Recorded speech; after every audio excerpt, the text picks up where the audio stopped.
Hello, I'm going to show you how to do step-by-step of the macaroni and cheese that we do at Pappy McGregor's in San Luis Obispo.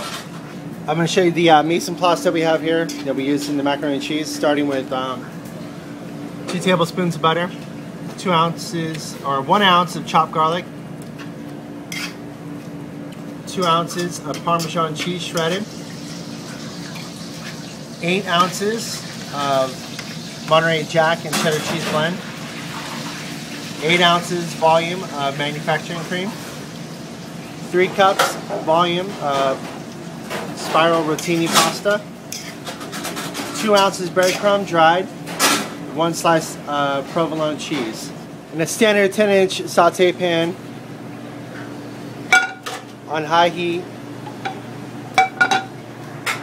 you're going to heat your 2 tablespoons of butter on high, adding the chopped minced garlic. My favorite utensil for when cooking macaroni and cheese is heat-resistant spatula.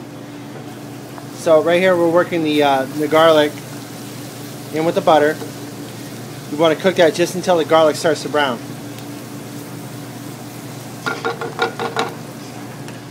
Now that the garlic is brown, I'm going to add the cream.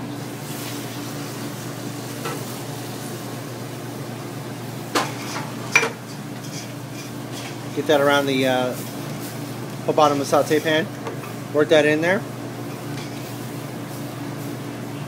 You're going to want to continue to cook on high heat for about like 2 to 3 minutes here until you get huge bubbles around the whole outside here. I have the pre-cooked pasta here that's been blanched or boiled, chilled, held in a loose amount of olive oil. And what I'm going to do is add this to the reducing cream here. And then mix that around into the cream. So what you're doing is you're blanching the pasta or heating it back up in the hot cream instead of using hot water. Continue to cook there for about a few more minutes. Now I got the rolling boil coming back. I got the cream coming back to a nice simmer here. I'm going to add the Monterey Jack and cheddar cheese and the Parmesan cheese to this. And thoroughly work this into here. Mix it in really well. You do not actually want to cook the cheese into the sauce here. You're going to want to roll that around as effectively as possible. Reduce the heat if necessary. So now you can see the long strands of connected cheese there. It's all melted in there. There's no heat underneath this here. We're not cooking the cheese. We're just mixing it around into the with the cream and the pasta. I added salt and pepper to this. We're now going to put this in a safe baking device here, which was used for the pasta here.